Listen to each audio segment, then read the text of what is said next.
All right, all right. Welcome back, you guys. I am Wicked Raider 22. We are doing a little free to play for Raid Shadow Legends. Our team lead, of course, is Elhane, and we have come into a tournament. So we're going to clan versus clan. So first and foremost, let's talk about clans in general for all of my beginners. I am there with you at the beginning game. I can definitely tell you it gets better. It also gets better with each and every account that you happen to start if you are running more than one. So we're going to look at clans in particular, selecting a clan, the importance of it, and of course, the rewards of your clan.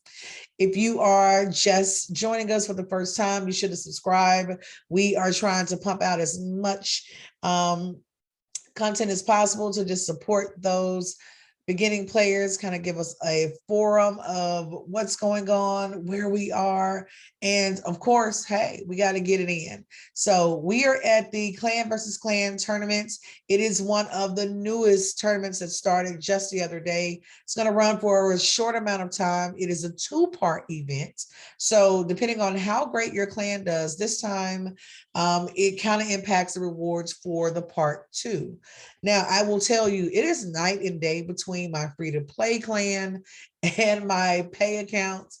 Currently on my pay account, I guess we are some night players, some slow starters, but we're going to get there. So let's go to clans first. If you guys are just getting into things like we are, the first thing you want to do is find a clan. The goal is for you to select a clan that is around your level. If you notice, these are going to be capped as far as how many members can be in your clan. Your clan power is based on your inputs, is based on the ability of all of your clan members. So that's going to be a big one as well. As a beginner, I don't want to jump in and join a clan that is mid or in game. I'm not able to really contribute to that team the way I want to. So I definitely want to be mindful of that. The other thing is I want to pick a clan that is active. Guys, there are tons of clans. You will notice some of the highest tiered group members, they may log into that particular clan maybe once a month, every couple of weeks. If you are getting to the point where you're trying to really grind and get some things accomplished, you have got to invest. Take the time to join a clan. The application process is pretty simple. You can either auto join or go in, find a clan that kind of looks appealing. I pick mine based on name and just pop in a quick message. Hey, if you have room, I would love to join your team. And so far, so good. We've never had an issue with that. Now, as you're coming into your clan screen, there are a couple of areas that I have not tapped. So this is going to be a big one. First of all, you have your level for your clan, the amount of progress you guys have been making, and then you come over and you see the benefits button. So just kind of see what this is. Clan level, you're looking at extra silver for your campaign. Of course, you're going to eventually start getting extra multi-battles as early as when our clan makes it to level 3. You will have clan slots within the shop that are available and weekly clan quests. The number of quests you're given weekly doesn't change. It's going to be set at 90 across the board. The items that are available to you within the clan shop that we'll look at in just a second will increase as your clan's level increases as well. The biggest benefits, I think, kind of hang here in the beginning. The percentage, especially when it comes to silver, because that's key. Getting to the point where you're getting an additional 10% just because you're in the group and going through those missions that, I don't know, but you would have went through anyway. Guys, that's huge. So why not continue with that one? The other thing is the power of multi-battles. I have learned that if it is not expiring within 24 hours, it is a gem. It's a win. We can use these as our team is able to make it to those higher levels. When it's time for potions to ascend champions, warning, warning, we are one day away from getting Deliana. We're going to dive into that red potion dungeon, not because it's necessarily giving our clan points for the tournament. So we're trying to get those up first, but I know from experience how important those potions are. And being able to upgrade that champion is going to be huge. And you use a large number of potions. So don't let it throw you off, but just keep in mind there are benefits across the board. Even if you're just starting out, every percentage is going to count. So we've got benefits done. You will have messages. You will have a nice little chat for your clan as you're going through. So if you're one of those, you like to actually get in and kind of communicate with your clan, that's going to be there for you guys as well. Now, it will show you members. We've already logged in this morning. You'll notice the number of people that have logged in, the last time they were logged in, and this is the leader of this particular clan, their level. So they're at 94K, we're at 24K, so we're getting there. A few people that logged in a couple of days ago. And then you can kind of see that all of our power levels are around the same area. So that's going to be a big one as well. Activity wise, I can normally get my activity up to a 3-star because I run a ton of multi-battles, which we're going to do at the end of this one as well. Overall ranking, we are 1,000 plus. There are tons of teams that are kicking in the points, like they are getting it, but also pay attention to what level they're at as well. So that's going to be a big one. This level can help you because you will often end up in or on a team or within a clan where you have a couple of hard hitters. So they're actually saving up resources to run specifically through tournament events. If you are ever running out of things to do, notice that you will be offered clan quests. These quests are broken up by ability, basic, expert, and elite. The good thing is you can go through and select what you want to do. But the other thing is that you want to definitely keep in mind, because this one is hitting me right now. I think we're going to pull this one. You will be the only one assigned to that little task. So you're going to have a personally weekly quest limit. They're going to limit us to 3 of these. I'm going to go in and pick the 3 that work best for me because I know how that works. So once you select it, you've got to do it. Like, you have to complete it. And you're going to see everything from earn a total of 500,000 silver from selling artifacts, which if you've saved up enough, that's not bad. Upgrade uncommon champions to rank 3. If I was a little bit later in the game, I could definitely take this one because you're going to have quite a few of those champions. Placing debuffs is something that I kind of stray away from because I don't hyper fixate on which debuffs are being thrown. I've got to get better with that one, but I haven't gotten to that point yet. So I'll probably work on that one. Fills the turn meters of all enemies 20 times. You have to have a champion that's available to do that. I like the multi-battle one because I can run 90 multi-battles. If you've logged in within the last 2 days, you were given an awesome reward package to get all of this started. And it's because of those rewards, you're able to really chunk through and make some really, really good progress. We may fully upgrade a rare champion. So we'll see how that one goes. We're not going to be rank 5ing anyone. We haven't made it to tag team. So all of these, even though they're the basic level, they are going to pop up at different times. Now, some of the other good ones, if you have win 20 battles in a row in arena or win 10 battles in a row in arena, I will often sign up for those. The other one, applying glyphs is another one, but remember, we're holding on to those glyphs. So these quests will always be here. You can click through. There will always be quests available to you. So it's something to keep you definitely busy as well. They're going to reset. So they normally reset either once a week or depending on what else is going on. They may reset a little quicker, but I've noticed that most of these go several days in a row. Now, what I didn't discover for the longest, guys, are these. I could not figure out for the life of me where I could acquire skin fragments from. Don't know why, but I didn't realize that you could actually come in and purchase fragments.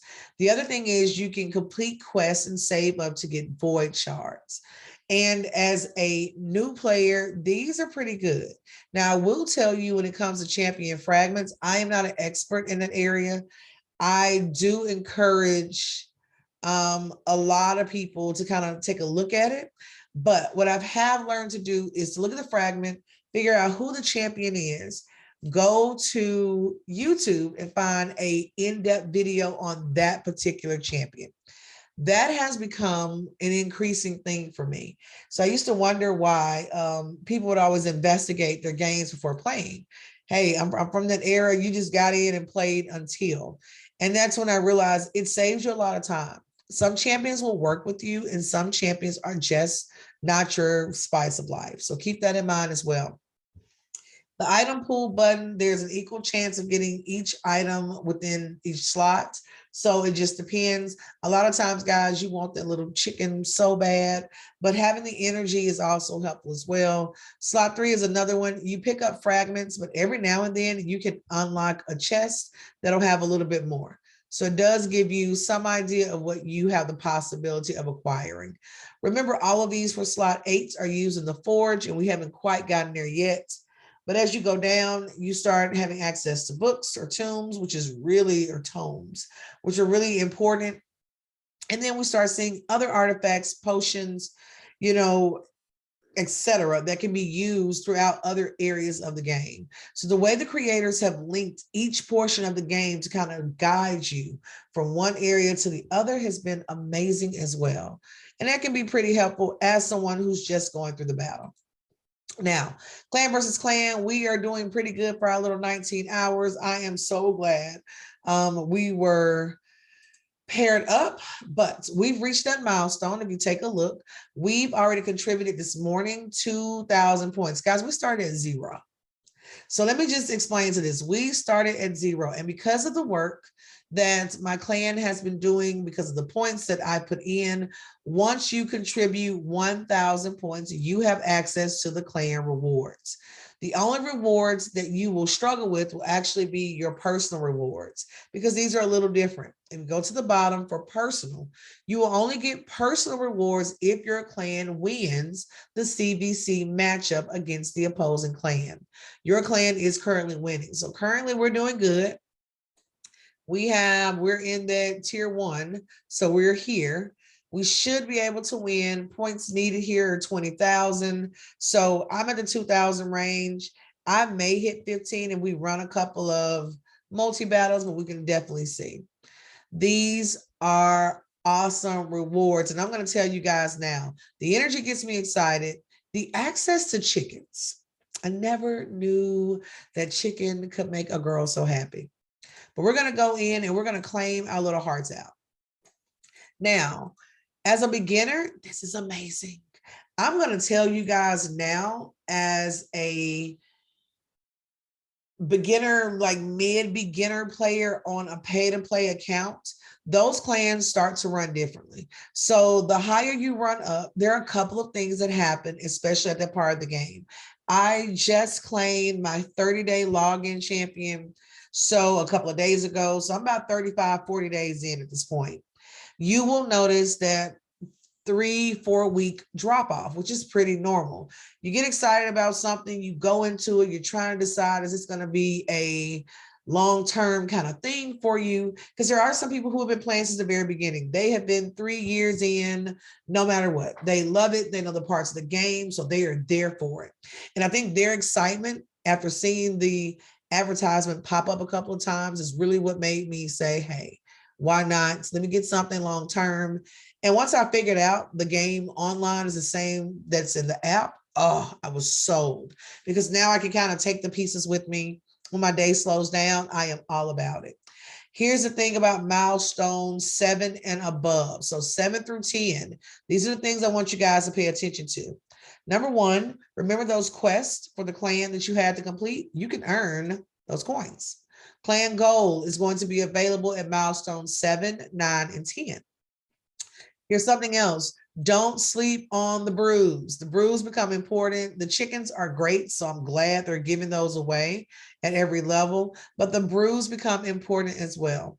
I don't sleep on anything that includes me having energy, because energy is something that I run through on a really quick basis. So these tiers, what's available to you, how you can move up based on your team is going to be different. Pay attention to the number of points that are needed as well. So for example, at tier 2, milestone 1, 30,000 points are needed. Tier 3, 40,000, 60,000, 80,000, 90,000. The other thing though, if you are tier 6, guys, take a look at the number of rewards and the quality of rewards. So that changes as well. So their milestone 10 with 5.4 million points needed. It looks a lot different, but you're also acquiring so many different champions along the way. And this is what we're doing in order to acquire those points. I can tell you now, most of my clan is going to focus on champion objectives. They're going to do campaign objectives because campaign is huge. And all you're doing is you're going in, you're going to beat campaign stages to earn those points. They're going to make it more specific. So beating on normal is going to give you those 10 points. Hard is 20. And then, of course, you have brutal and then nightmare as well. So all these campaign objectives are going to go in together, and you're also working on your particular champions. Here's another one. Dragon objectives get 2 times the points. Beat stages 1 through 5, and you're going to end up getting 10 points. So the number of points there is really, really enticing as well. Ice Golem objectives are the same way. These are areas of your dungeon that you're going to visit pretty often. You guys are going to visit the Minotaur area, for example, because that's where you can acquire your scrolls. When it comes to Dragon, Ice Golem, Fire Knight, and Spider, all 4 of those, these are the areas of the dungeon that are always open. Remember, it's only the keeps that will begin to rotate. So if you are within your first 7 days of being logged in, if you're within your first 2 weeks of being logged in, be really mindful. The entire dungeon does not stay open the entire time. And most of the time when all keeps are open, guys, you don't have a strong enough team to really run through those sections anyway. And if you're wondering what we're talking about, when you come in the dungeon, you're noticing here, you know that this is a new account because all of these babies are still open. These will rotate. They will rotate their little hearts out. But if I go in, depending on where I'm trying to put my focus, I'm going to notice pretty quickly that number 1, during a tournament, I'm not acquiring points here. Number 2, the other thing is they're only open 3 hours. I know we're getting Deliana tomorrow upon login, and I want to ascend her. So I'm going to hit up this force keep as well before that 3-hour time limit is going to hit. If you have not jumped into Clan Boss as well, for us, it's pretty much been completed this morning. You can only get in a little piece of the battle, so that's not going to be big enough for me to jump in and kind of use my keys. But Clan Boss is one of those areas I want you guys like logging in and going for the gold every time you have keys available, because you can pull some pretty good rewards. Other than that, I'm going to focus between campaign and arena. I think at this point of my game, it's where I can be most helpful to my team, as well as continue to push myself forward. If you have not taken a look at your rewards that were made available to you through that last little drop, guys, everything from here down, all of this, minus probably 2 of my energies, were all pulled the other day. So all of these were a part of that big drop to get the push to send you into the arena, campaign, dungeons. Now, if you are a higher level, you probably receive 2 of these because you're going to receive the tag team arena coins as well. And it is more than enough coins for you to battle your way through. I would definitely encourage you, beginning game, because we're in a tournament. If you are to the point in campaign, you feel kind of stuck, you can go back and repeat some of those levels you were more successful at. Run your multi-battles there, because I find out what level do I get to, where do my champions start to struggle, I bump them down 2 levels, and I start running and bucking up my champions from there. My goal right now is to definitely increase my silver. So whatever parts of the game I can run at this point to make that impact, that's another area. You can run like Spider Dungeon, for example, to get really good artifacts to sell. But honestly, I'm not sure I'm at the point of the game where running Spider's Den in the dungeon is more beneficial than running campaign. There are some areas when you start acquiring 2, 3, 4, 5,000 XP points each battle and campaign compared to running a much longer battle in Spider's Den and only getting maybe 1,000 XP, 1,500 XP. So that's, as far as resource difference and patience difference, is going to be a big one. I think right now I'm going to focus on leveling up my champions. And because we are free to play, I'm going to use the power of the multi-battle in order to do that. Once we can level up Elhain, War Priest, if we pull Deliana, I'm probably going to replace Sniper on the team with Deliana. So she'll definitely take that focus, because I know that I can pull and continue to upgrade Sniper and she can still get 10,000, points of damage per hit or per 2 hits later on. So she's good for me in other areas of the game. Pay attention to when your rewards expire. It's always a big one. If it's something that's down to a few hours of expiring, I will go in and complete just that section of the game on purpose. And don't forget, as you're playing through, recheck your market. As shards become available, start accumulating those, and then we'll do a shard opening event. I'm going to jump back in because I know that there's some areas I definitely want to work through, but I do thank you guys. If you have stuck around for this long, go ahead and subscribe, guys. We're going to take this journey together. I'm going to work through and start showing those longer parts of gameplay on a Twitch stream so that we can just use this area for our updates, kind of sharing information. We are going to go in and do some deep dives on our champions, kind of get a feel for which ones you guys prefer. Like, who kind of hits you? Who is always that number one person that you're going to pull to start building a team around? Because I like how some of these teams are built that we've been running into. But it's been good seeing you guys, and I will talk to you soon. I am Wicked Raider 22. Have a good one.